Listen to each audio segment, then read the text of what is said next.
Fala, meus queridos! Tudo bem com vocês? Estamos aí para mais um plano de estudo tutorado. Volume 2, agora abordamos a semana 5, onde continuamos falando sobre os processos de propagação da energia térmica, do calor. Só que dessa vez vamos abordar o processo chamado convecção térmica. Tranquilo, galera? Mas antes que possamos aí, ir para as atividades e para a parte teórica, sugiro a vocês, inscrevam-se em nosso canal para que vocês possam receber aí diariamente os vídeos que têm sido postados, abordando todo o conteúdo proposto pelo PET. Certo? Uma equipe fenomenal está aí com vocês. Siga-nos nas nossas redes sociais para que vocês fiquem a par aí das novidades. Gente, muita novidade por aí. Inclusive, o nosso projeto Enem Eu Não Erro Mais começa agora, né? Segunda-feira. Beleza, galera? Pois bem, eu sou Camilo, professor de Física do Escola Online. Espero vocês após a vinheta. Vamos lá!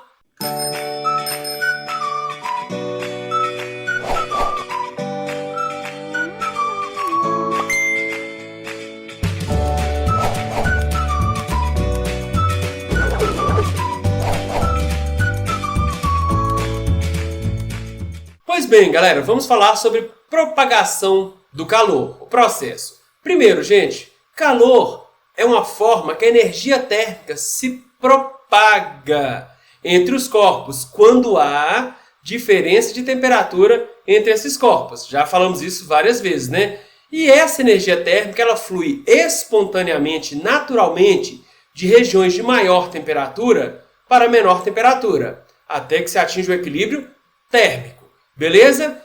E daqui nós temos representado 3 formas de propagação da energia térmica. Pode ser por condução, abordamos isso na semana passada. Vamos falar agora sobre o processo convectivo, a convecção. E na próxima semana fecharemos aí com a irradiação, certo? Então essas são as 3 formas de propagação do calor. Pode ser por condução térmica, convecção térmica, tema dessa aula, e irradiação. Tranquilo.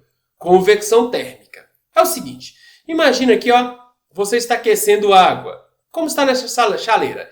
Eu tenho uma chama, essa chama está fornecendo energia térmica a essa água. Entre o metal, e a água aqui vai acontecer a condução, mas não é nosso objetivo nessa aula. Nós já falamos isso na aula passada. Essa chama, ela oferece calor. Repara que essa região mais próxima aqui da chama, a água mais próxima da chama, ela vai receber energia térmica primeiro. O que vai acontecer com ela? Vai se aquecer primeiramente. Ao se aquecer, galera, ela aumenta o seu volume, ela expande. Se ela expande, olha o que acontece, ela aumenta o seu volume. Para uma mesma massa aumentando o volume, diminui a densidade. E nós sabemos que corpos de menor densidade, eles tendem a ficar por cima. Corpos de maior densidade tendem a ficar por baixo. Então, nesse caso, quando esse fluido aqui, pode ser um líquido, ou um gás, absorve a energia térmica, expande, diminuindo a sua densidade. Ele tende a movimentar-se para cima. Então, você tem um fluxo convectivo ascendente. Fluido aquecido, expansão do volume. Menor densidade, ele sobe. Então, esse fluido aqui sobe. Só que aqui, gente, não pode formar um vácuo, um buraco. Logo, como essa região aqui, está em menor temperatura, o volume é maior. Se o volume, essa região está em maior, é certo? Está em menor temperatura, seu volume é maior. Quanto maior o volume, menor é a densidade, certo? Maior volume, menor densidade. Nesse caso, ele desce, ocupando essa região aqui, desse fluido que foi aquecido. Então, você aqui tem um fluxo convectivo descendente. Repara que começa a movimentação de massa aqui, de matéria. Uma parte sobe, a outra desce. Então, você tem um fluxo convectivo aqui, movimentação de matéria. Então, gente, o transporte da energia térmica, através do transporte de matéria, devido à diferença aí da densidade, explica aí esse fluido convectivo, certo? Gente, acontece tanto em líquido quanto em gases, tá? Não ocorre no vácuo. Por quê? Porque você precisa desse fluxo de matéria, você precisa da matéria. É a matéria que se movimenta nesse caso, certo? Então a convecção também não ocorre no vácuo, assim como a condução. Regiões de temperatura mais elevadas dos fluidos, devido à expansão, apresentam menor densidade, tendendo a subir. forma-se uma corrente convectiva ascendente. Assim, massas em menor temperatura, que seria aqui em cima, ó, apresentam maior densidade, tendem a descer, pela formação de corrente convectiva descendente. Então, quanto maior o volume, menor é a densidade. Menor o volume, maior densidade. Certo, galera? Então, vamos pensar no seguinte. Olha uma aplicação diária aqui, ó. As massas de ar, gente, também se movimentam muitas vezes devido à convecção térmica. Repare que o Sol está enviando energia, né, à Terra. Você vê uma massa de ar aqui, ó, perto do solo, o solo absorve essa energia e depois irradia, aquecendo essa massa de ar. Se essa massa de ar absorve a energia aqui, ó, refletida ou irradiada pelo Sol, essa massa de ar ela aquece, aumenta seu volume. Quanto maior o volume, menor a densidade. Essa massa de ar sobe. Sim, gente, mas quando ela sobe, não se forma um vácuo, tanto que você continua respirando, né? Massas de ar aqui, ó, mais frias, tendo maior densidade, menor volume e maior densidade, elas descem ocupando essa região. Elas descem, absorvem essa energia vinda aqui, ó, irradiada da superfície, quando recebida pelo Sol, e aí elas tornam a subir. Aí vira um fluxo, né? Desce, aquece, sobe, resfria, desce, aquece, e assim faz o fluxo convectivo. Então, a convecção provoca grandes deslocamentos de massa de ar. Beleza, galera? Nosso professor Galvão aí, feríssima, pode explicar muito melhor isso pra gente. Na geladeira, também é um processo convectivo. Você pega a geladeira e coloca o alimento lá dentro. Qual é o seu intuito? Qual é o seu desejo? Resfriar o alimento. O alimento está aquecido, certo? Então, se o alimento está aquecido, vamos imaginar que o alimento é uma chama. A massa de ar próxima ao alimento absorve essa energia térmica vinda do alimento. Essa massa de ar aquece, aumentando o seu volume, diminuindo sua densidade. Quem tem menor densidade, fica por cima. Essa massa de ar sobe, e aqui a massa de ar mais fria, ela tende a descer, ocupando o local da massa de ar que subiu, massa de ar quente, né? Essa massa de ar desce, fica próximo ao alimento aquecido, absorve a energia do alimento, aquece e se torna a subir. A massa de ar quente aproximando do congelador, ela resfria. Se ela resfria, gente, ela diminui seu volume, aumentando sua densidade. Aí ela torna a descer. Aí forma um fluxo aqui, ó, ar quente sobe, ar frio desce. Esse ar quente que subiu, ele resfria, torna a descer, depois ele torna a aquecer esse aqui embaixo, sobe, e você tem um fluxo aqui, ó, de massas de ar resfriando o alimento, geladeira. Tem um resfriamento convectivo, né, gente? Até atingir o equilíbrio térmico aí. Ar-condicionado, gente. Nós colocamos o ar-condicionado na parte superior. Por quê? Qual o seu objetivo? Não é resfriar o ambiente para você ter uma temperatura mais agradável? Gente, nós temos ar quente aqui. Esse ar quente está tomando conta do ambiente. Aí você liga o ar-condicionado. Esse ar-condicionado ele resfria o ar. Quando ele resfria o ar, faz com que o ar diminua seu volume, aumentando sua densidade. Aí esse ar frio ele desce e o ar quente tende a subir. Logo, o ar quente sobe, resfria novamente e desce. O ar frio em contato com o seu corpo aqui, ó, ele aquece novamente. Sobe, o ar-condicionado retira calor desse ar que subiu, resfriando esse ar, produzindo fluxo convectivo, até nós atingirmos o equilíbrio térmico. Então, nesse caso, o ar-condicionado tem que ficar na parte superior para resfriar o ar, e o ar quente na parte inferior vai subir. Ó, correntes de convecção para resfriamento do ambiente. O aparelho de ar-condicionado deve ficar na parte mais alta do recinto, para que o ar frio, mais denso, mais pesado, desça. O ar quente, menos denso, né, ele suba, seja aquecido, e aí você tem um fluxo convectivo. O ar-condicionado é instalado no alto. Desse modo, o ar resfriado na parte superior do ambiente tende a descer, graças à sua maior densidade.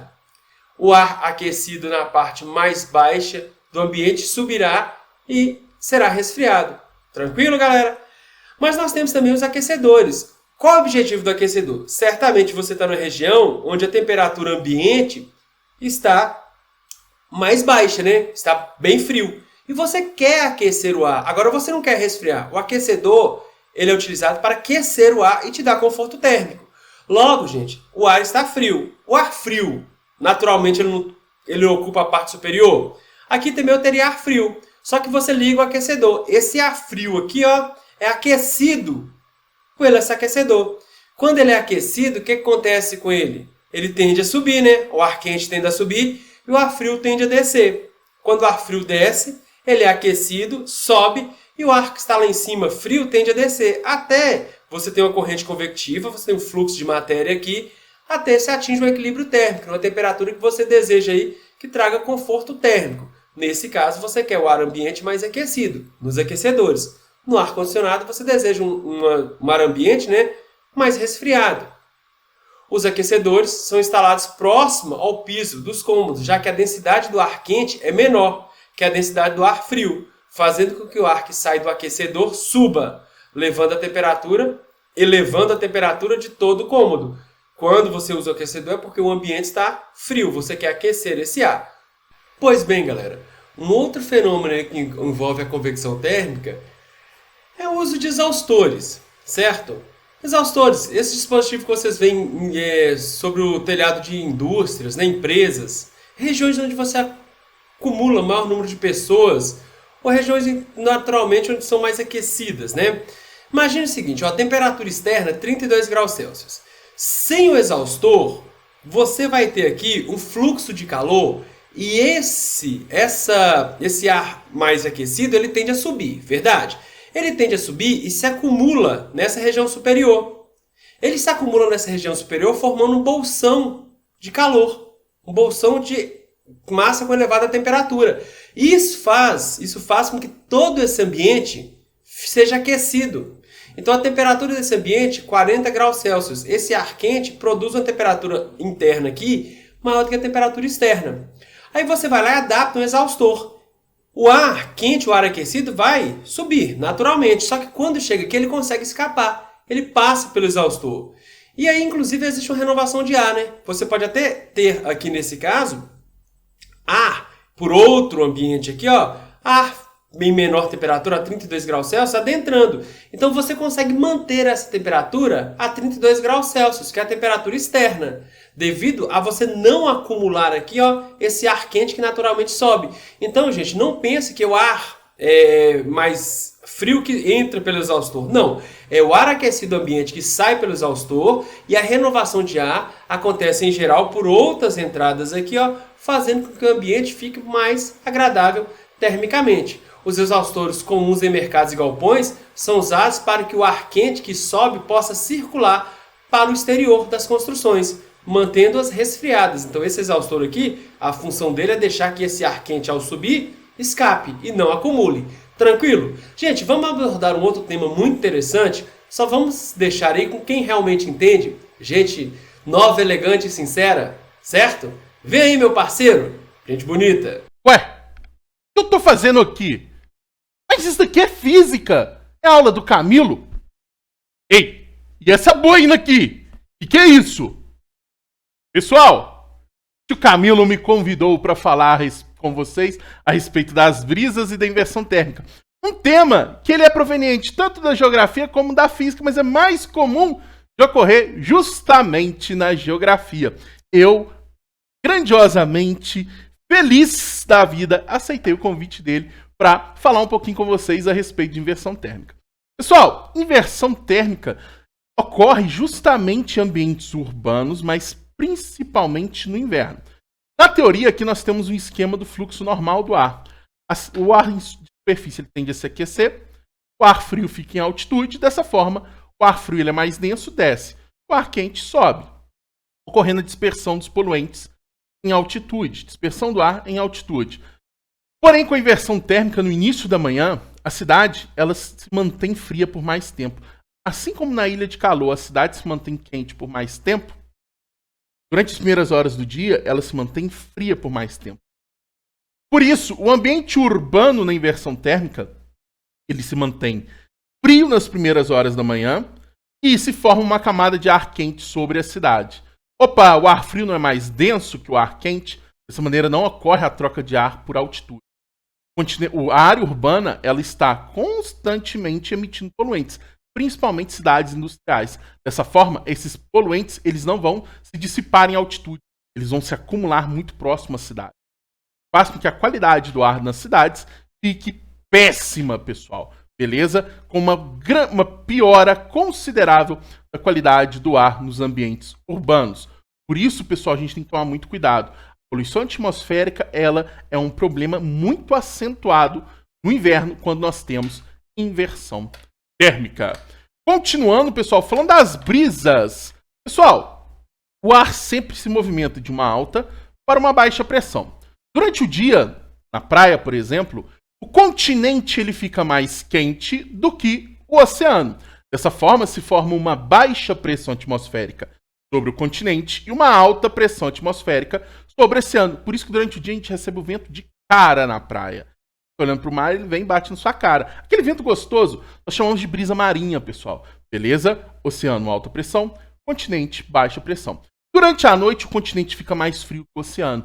Dessa forma, a alta pressão se forma sobre o continente e a baixa pressão, local mais quente, se forma para o oceano. Durante a noite, então, nós temos a brisa continental ou brisa terrestre, onde o ar se desloca do continente para o oceano, beleza? Lembre-se, o ar de superfície em altitude ocorre inverso. Mas não vamos falar aqui do ar de altitude, a respeito das células de convecção do ar. Não é o nosso objetivo aqui agora. Lembrem-se, o ar de superfície vai de uma alta para uma baixa pressão. Dessa forma, nós também temos, por exemplo, o deslocamento das massas de ar. Opa! Vai ficar um pouco esquisito, mas tudo bem. Já vou aqui para a atividade número 6, que é uma atividade que cobre isso da gente. Enem 2002. Pessoal, não foi a primeira vez que isso caiu no Enem. Isso também caiu no Enem de 2017, se eu não me engano, ou 2016. Acho que foi 2017. Numa área de praia, a brisa marítima é uma consequência da diferença no tempo de aquecimento do solo e da água, apesar de ambos estarem submetidos às mesmas condições de radiação solar. Pessoal, devido ao calor específico, a água ela aquece e se resfria de forma mais lenta que o continente. No solo, que aquece mais rapidamente, o ar fica mais quente e sobe, deixando uma área de baixa pressão, provocando o deslocamento do ar da superfície que está mais fria, o mar. À noite ocorre o processo inverso. Como a água leva mais tempo para aquecer de dia, mas também leva mais tempo para esfriar à noite, o fenômeno noturno, a brisa terrestre, pode ser explicado da seguinte maneira. Letra A. Para quem não conhece a música da Xuxa, A de amor. B de baixinho, C de coração. Pessoal, A. O ar que está sobre a água se aquece mais. Verdade. Ao subir, deixa uma área de baixa pressão. Verdade. O ar sobe, sobrou espaço, uma baixa pressão, causando um deslocamento de ar do continente para o mar. Opa! Alternativa Cruzeirão Cabuloso 2022. Série A. Entenderam? Alternativa letra A, pessoal. Tranquilo? Pessoal, uma questãozinha tranquila. Vocês veem, caiu na prova do Enem de 2002 em Física, caiu na prova do Enem de Geografia em 2017. Um conteúdo extremamente interdisciplinar, pessoal. Foi um prazer estar aqui com vocês no PET de Física. Apesar que eu tenho um PhD em Física, não sei se vocês sabem, né?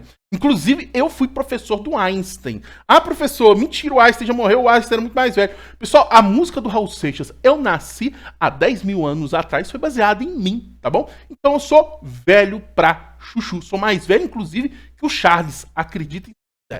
Pessoal, foi um prazer estar aqui com vocês. Forte abraço.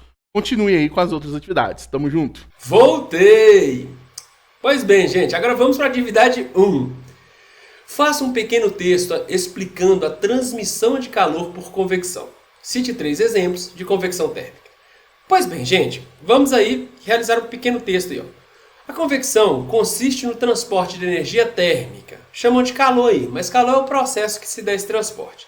Através do transporte de matéria, pela movimentação interna dos fluidos, gases e líquidos, né? Devido à diferença de densidade em virtude do aquecimento e resfriamento dos fluidos. Ou seja, essa movimentação de matéria é devido à diferença de densidade nas regiões dos pontos dos fluidos lá, né? Não ocorre no vácuo, pois a energia térmica se propaga por convecção através do transporte de matéria. Regiões com fluidos em temperatura mais elevadas apresentam maior volume, terão assim menor densidade, tendendo a subir. Forma-se uma corrente convectiva ascendente. Assim, massas em menor temperatura, apresentando maior densidade, tendem a descer, formando, dessa forma, uma corrente convectiva descendente. Certo, gente? Então, a convecção aí, você tem uma corrente convectiva. Ela se dá devido à diferença de densidade dos fluidos lá, né? E essa diferença de densidade se dá devido à diferença de temperatura. Tranquilo, gente? O calor flui naturalmente de regiões de maior temperatura para menor temperatura. Então vamos lá. Processo aí de propagação de calor por convecção. Aquecimento de líquidos em recipiente, né? Por uso de chamas. Você quer ferver água aí, ó. Pode ser um processo aí onde o calor flui pelo fluido, né? Pela água. Fluxos convectivos de massas de ar numa geladeira ao resfriar os alimentos. Resfriamento de um ambiente pelo uso de ar-condicionado ou aquecimento de um ambiente pelo uso de aquecedores. São todos processos aí que envolvem convecção térmica. Beleza? Atividade 2. Danilo sempre quis ter um aparelho de ar-condicionado na sua sala, de estar e reservou um lugar na parede, exclusivo para o aparelho, próximo ao chão. Após algumas pesquisas, ele descobriu que a instalação do aparelho precisa seguir alguns critérios, como, por exemplo, a posição na parte superior da parede e não na parte inferior. Conhecendo os conceitos de convecção do ar, como Danilo poderia explicar a impossibilidade de instalar um aparelho de ar-condicionado próximo ao chão da sala? Pois bem, gente, nós temos aqui, ó, qual o desejo de Danilo? Danilo tem por objetivo resfriar, diminuir a temperatura ambiente para trazer maior conforto térmico. Ao instalar o aparelho de ar-condicionado na parte superior do cômodo, as massas de ar aquecidas em contato com o equipamento cederão calor. Ou seja, você tem aqui um ar-condicionado, vamos dizer que antes de ligar a massa está aquecida. Então aqui, essa massa de ar, o ar-condicionado, ele resfria o ar, então o ar está perdendo calor, certo? Para o ar-condicionado, diminuindo sua temperatura. Se ele perde calor, ele está diminuindo sua temperatura. Por consequência, seu volume sofre contração. Esse ar resfria, sofrendo contração. Assim, pelo menor volume, apresentam maior densidade e tendem a descer, ocupando regiões mais próximas do piso. Esse ar que estava aquecido, ele cede calor, diminui sua temperatura. Nesse caso, ele vai e desce, né? Ele vai ter maior densidade, ele desce ocupando regiões aqui próximas ao piso. Já as massas de ar ambiente em maior temperatura, inicialmente essas massas que estão mais próximas do piso aqui, ó, logo menor densidade, tendo menor densidade, né, tendem a subir, aproximando-se do aparelho de ar-condicionado. Essas massas sobem, aproximam do aparelho de ar-condicionado, e aí quando elas aproximam, elas vão e perdem calor. Essas, por sua vez, serão resfriadas, continuando o fluxo convectivo até o equilíbrio térmico. Por efeito de segurança à saúde, né, os equipamentos refrigeradores permitem uma certa renovação de ar. Então você não fica com ar preso aqui, ó, o tempo todo, não. Um certo ar externo, ele adentra, uma quantidade de ar externo adentra aqui, né, para você purificar o ar ambiente. Certo, gente? Então aí esse fluxo convectivo se dá devido à diferença de densidade, devido à diferença de temperatura da massa de ar até atingir o equilíbrio térmico. Tranquilo, galera? 3. Assinale quais os processos listados a seguir envolvem a transferência de calor por convecção. Primeiro, pisar sobre o asfalto quente. Eu coloquei outra ilustração aqui, ó. Imagina que você tem um asfalto quente e você coloca um ovo para fritar. Gente, eu tenho aqui, ó, sólidos, né? Eles estão em contato, então esse calor vai passar partícula por partícula. Então é condução, não é convecção. Fluxo de calor sem fluxo de matéria. Aqui você vai o calor vindo do piso, do asfalto para o ovo a ser frito, partícula por partícula. Não é o asfalto que se movimenta aqui, ó. Certo? Então, nesse caso, eu tenho a convecção. Segundo, assar algo no forno a gás convencional. Gente, você aquece o ar aqui dentro do forno. Ao aquecer, você vai ter um fluxo convectivo, né? Então, aqui sim, ó, você tem movimentação da matéria. Devido à movimentação da matéria, essas delícias aqui, ó, são assadas. Podia me dar um pedaço dessa torta. Os fornos a gás, também chamados fornos convectivos, assam a comida por meio da circulação do ar aquecido. Então aqui eu tenho o transporte de matéria, né? Então a 2 está correta. 3. Fritar algo em uma panela antiaderente sem óleo. Gente, eu coloquei um ovo aqui, ó, na forma de coração, que foi o Charles que fez para Simone, tá? Uma declaração de amor. Certo? Nesse caso aqui, você vai ter o ovo novamente em contato com o aço aqui, ó. Esse calor vai fluir partícula por partícula, não vai haver transporte de matéria. Mais uma vez aqui eu tenho um processo convectivo, condução, fluxo de calor sem fluxo de matéria. Então na 3 aí eu não tenho convecção, eu teria novamente a condução. Ser aquecido pela luz do sol. A Simone não quer ovo frito não, em forma de coração ela quer praia, gente, ó. Ela quer diversão, digam isso ao Charles. Logo, a Simone vai estar recebendo a luz solar. Nesse caso são ondas eletromagnéticas. Trata-se, gente, da irradiação térmica, não da condução, muito menos da convecção. Nesse caso, a Simone vai ter aí, ó, uma sensação de melhor aquecimento, maior conforto térmico, estando na praia lá, né? Enfim, Charles, lembra disso, tá? Então, gente, a única aí que apresenta o processo de convecção seria a letra C, apenas a número 2. Tranquilo? 4. Marca a alternativa correta a respeito do fenômeno da convecção. Primeiro, letra A. A convecção é realizada pela passagem de calor molécula a molécula de um material? Não, gente. Isso aqui seria condução, né? A convecção se dá devido ao fluxo de matéria. B. Esse fenômeno é o único responsável pela ocorrência do efeito estufa? Nós falamos do efeito estufa lá no PET da semana 1, eu acho. Gente, não. Ocorre convecção sim também no efeito estufa, mas também vai ocorrer, por exemplo, um processo de irradiação, certo? Então, não é um único processo que se tem no efeito estufa, não. C. Esse fenômeno é caracterizado pelo transporte de calor através de ondas eletromagnéticas? Não. Na semana 6 aí nós vamos falar sobre isso. Isso é um processo de irradiação térmica. D. A convecção pode ser definida como transporte de massa motivado pela variação de temperatura? Sim, aí sim, né? Nós temos transporte de matéria de massa devido à diferença de temperatura, devido à diferença de densidade, né? Aí seria a letra C. Letra D, a resposta. A convecção ocorre em qualquer tipo de material? Não, gente, ó. A convecção não ocorre no sólido, no caso aí, ocorre nos líquidos, né, e gases. Tranquilo? E a número 5 aí, eu fiz esse desenho e ficou muito bonitinho. Eu tenho aqui, eu simulei um barril, e aqui eu tenho aqui, ó, alimento, suco aqui dentro. Para resfriar um barril de suco mais facilmente, devemos colocar o gelo onde? Gente, nós devemos colocar esses cubos de gelo aí, ó, muito bem desenhados por mim, na parte superior. Imagina o seguinte, essa parte superior, ela não vai resfriar primeiramente? Se ela resfria, você não tem agora essa massa de ar aqui, ó, com menor volume, ou essa massa de fluido aqui com menor volume? Se ela tem um menor volume, ela tem maior densidade. Ela tende a descer, né? Se ela tende a descer, essa região que ainda está mais aquecida, a massa aqui está em maior volume, em maior temperatura. Maior temperatura, maior volume. Ela tende a subir. Aí você tem um fluxo convectivo. Quando essa massa chega aqui, ela resfria, diminuindo seu volume, aumentando sua densidade. Novamente, ela desce, certo?